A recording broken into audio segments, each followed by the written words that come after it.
Bangladesh coach Mario Lemos তার সঙ্গে একটা ইন্টারভিউর সময় নেওয়া হয়েছিল। তো সেই ইন্টারভিউতে এসে আমি যে দৃশ্যটা দেখেছি সেটা আমাকে খানিকটা চমকে দিয়েছে এবং আমি তার সঙ্গে রাজিও হয়ে গেছি ব্রেকফাস্ট টেবিলে তার সঙ্গে বসতে। মারিও লেমোস, কেমন আছো? জি ভালো আছেন ভাই? শুভ সকাল। শুভ সকাল, ভালো আছি। So you are eating porota, bhaji and fried egg. That's my breakfast, usually my breakfast. Where did you learn it? I learned it here in Bangladesh. You know, actually the first time I had it was at PKSP with the national team. Then since then, at home I cannot make it, but when I stay in a hotel or go any local place, this is my breakfast. This is your go-to breakfast. That's my favorite. Really good. Really good. What do you like about this porota? Oh, the porota is my favorite. You know, Portuguese, we eat a lot of bread, but this type of bread is very good. And I like the mixture with the vegetable, the eggs, and also the chicken, sometimes the spices. I'm a little bit different than usual Western. Then I like a little bit spicy food then. Yeah, this is my favorite breakfast. Being a football coach, would you inspire your footballers to have this breakfast? Nah, maybe not as spicy, but I think the egg is protein, a little bit carbs, vegetable. It's a little bit salty, but it's not bad. Not too bad not every day for the players, but a little bit. Let's jump into football. So you became the national team coach. Yeah. This is some fairy tale story, huh? Yeah. You were here first when in 2018, right? 18, yeah. Yeah, you back then you were the fitness trainer of Bangladesh national team. So how did this happen in only 3 years' time? You became the national team coach. Well, my target really was to become a head coach. Then after I came to the Bangladesh national team as a fitness coach, you know, football is crazy. I had the opportunity to be a head coach in the first division Malaysia. And since then, you know, from there I came to Abani. I've been the head coach for 3 years, going to my 4th season. And now with the national team, you know, it was of course a lot of years previous of this, a lot of work, a lot of work, Rifat, a lot of work, a lot of fighting to get where I want to be, a lot of patience, but now I've been here, you know, I reached this level. I still believe I can reach even higher levels, but you know, it's always about being hungry, keeping, and one thing, having this job, and I think about this, I appreciate every day, enjoy every day, because sometimes you're so into it and I want to enjoy every day. I'm here with the national team. It's the biggest job in my career. I love being here. I love doing this job, and I want more. I don't want to stop here. I appreciate, but I want to keep being hungry. I think that's how in 3 years from a fitness coach to a head coach, I think that hunger, that resilience, not giving up. You're too young, Mario, you cannot get there. So nah, I can't. Then I think that what brought me here, and I have to keep going this way. Yeah. I guess you're hungry too. You can start your breakfast. You know, I eat it a little bit different than you guys because I make a sandwich. I put the parota, I put the egg, and I put the meat, and I eat it like a sandwich, like a wrap. And that's how I. So this is your wrap, huh? Yeah, like a wrap. I put it like this. Okay. And I dirty my hands. Sorry. But yeah, this mix, bhaji, egg, parota, that's how I eat it. Mario Lemos বাংলাদেশের coach হয়েছেন, তার পেছনে একটা বড় অবদান আছে। তার 2019-20 মৌসুমে তিনি এএফসি কাপে বাংলাদেশের ক্লাব আবাহনী লিমিটেডকে এএফসি জোনাল কাপের সেমিফাইনালে নিয়ে গিয়েছিলেন।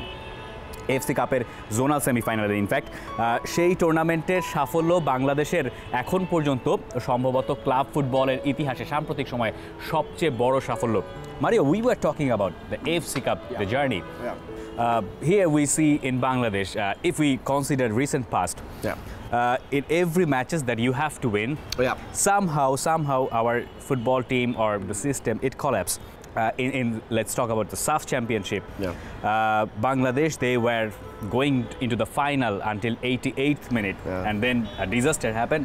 Bangladesh got knocked out of the tournament. You were saying in your first press conference after becoming the national team coach that you want the Bangladesh team to reach that level, the next level. What is that next level? What do you want to improve? Not next level is like you said, and it's the same conversation I had 4 years ago when I was here. Was the last 10 minutes when we can we cope with that pressure? I think that the pressure, you cannot replicate it in training, game, you know, and in playing a soft games. I don't know how many people in the stadium, the noise, it's completely different than training. But what I believe in those last moments of games, what I felt with the Bangladesh national team, if you defend too deep, you will be always under pressure. You cannot breathe, basically. What I'm telling to the players now is what I want to try to do. To breathe, you must have the ball, and you must push a little bit higher on the pitch, and you must take a little bit more risk. If you start the last 15 or 20 minutes finish too deep, you'll be always under pressure, and that's where the mistakes happen, and that's where sometimes your legs are gone because you're defending. It's exhausting. And what I think is some moments of the game, we must be higher in the pitch.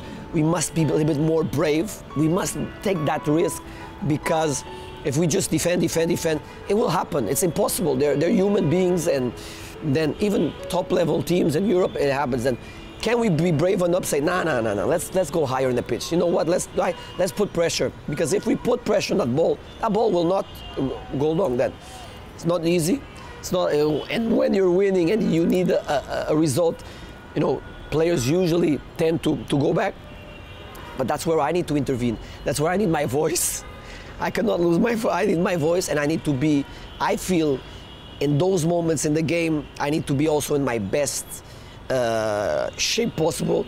I must be screaming, I must be pushing, I must be doing anything I can in that box to make these boys go up and give them that extra energy they need. Then I need also to be in my top best. Now I'm not in my top best. Struggling with your voice. Struggling with my voice. Yeah. So a lot of players, they were saying that you're the most gentleman coach they have ever worked under in Bangladesh. Why do they say that? You are screaming. Yeah. But how come you are at the same time the most gentleman in Bangladesh? I don't know. It's a good question. You know, honestly, I'm the same in the pitch, outside the pit. I like to treat everybody with respect. I cannot make everybody happy, Rifat. It's impossible. Even now we have 24 players, and then everybody wants to play, and I only can pick 11. I'll pick the best. But what I try to be is the most honest I can be, the most humble. I'm humble, but also what I told the players, and you told me about this nice guy. I'm a nice guy, but I want to win. I want to win. And if it's not good enough, I will tell them also. And I will scream. That's why I don't have the voice. I don't believe you can be, even to the players. We're going to Sri Lanka, and I said this yesterday.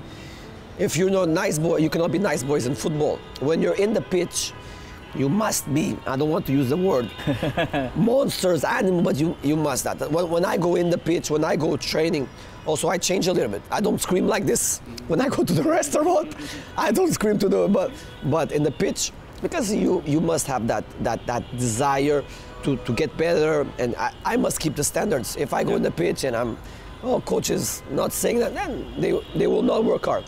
But yeah, but I try to be Mario Lemos and you know, be myself and try to get good relationship with the people. Because at the end of the day, you know, if the player enjoys to play for the coach and likes the coach, like any job in the world, they will do more. Let's talk about your 23-man squad. Yeah. There are a lot of promising footballers. Yeah. At the same time, you are missing a lot of regular footballers, the likes of Tariq Kazi, Biplu, Bishunat, and Sohail Rana, of course. Yeah. So what do you think in Four Nation Cup in Sri Lanka? What type of squad do you have? Is it a squad that making progress, or is it a squad that already they are not? You're not happy with the squad or something like that? No, I'm happy with the squad. I'm happy with the squad. Of course, one thing I told the players: why? First of all, we cannot hide. We go there, we try to do something, try to win, get to the final. Also, it's always opportunity. Same as me. You know, it is opportunity. You know, Will you tell them your own story? Yeah, it's my own story. I think my own story for them. That's why sometimes I get a little bit angry when they tell me, oh, the Bangladesh player is lazy, the Bangladesh player is not professional. Everywhere in the world, you have lazy people and you have hard workers. There's no difference between me, my passport, and it's It's not, and that's what I want to tell them, and I try to tell them every day. I was a fitness coach 4 years ago. If you told someone I'll be the head coach, they don't believe, but I believed. Because I thought I had something. I thought I was ready. I thought I had something different, and I thought I just needed a chance. And the moment I got the chance, there's no coming back. There's no same as the players. I've been with these players, same players, Topu, Jamal, Fahad, all these guys. I saw them 4 years ago. They just, they have it, but they gotta really grab it. Then I think we lost a couple players, like you said, but it's opportunity for other ones. What gives me confidence is the ones that here, they want to be here. That's very important, wants to be here. Because I was never a top player, never played with national team, but when you play for your country, it's the biggest achievement. I feel it, I'm not Bangladesh, but for me, I coach Abahani, I coach first division, but it's different, special.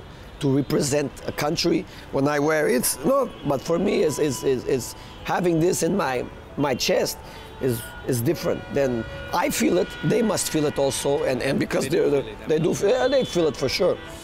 Then we have some changes. It's opportunity for other players, and I'm happy with the squad. And what will be your initial target in the next tournament? I think anyway, I always prepare every game to win. I cannot prepare a game not to win. I don't know how to. If you tell me, coach, you try to not to lose by a lot or to draw, how can you play to draw? You know what? You score one, Then we'll play every game to win. Every game to win, to try to win. Different strategies because it's different teams, but every game to win and try to reach the final. I don't like to talk about the final because if I tell the players the final, we don't think about Seychelles, Maldives, Sri Lanka. The success I had in the AFC Cup was I always took game by game. I remember losing points in Chennai, and everybody, coach, it's finished, it's just 3 points. We move on to the next one. Then the same thing with Seychelles. Today the message from now till Seychelles, Seychelles, Seychelles, Seychelles, nothing else, Seychelles. How can we win Seychelles? What do they do good? What we have to do? And how can we beat them? And 3 points, not 6, 9, 3 points. 3 points. 3 points. And of course. And then think about the next match. The next step. I'm not even thinking about Maldives. Of course I have an idea. Yeah. But Seychelles. Only Seychelles. Only Seychelles. I guess you need your coffee to strengthen your voice, huh? Sorry. Too much.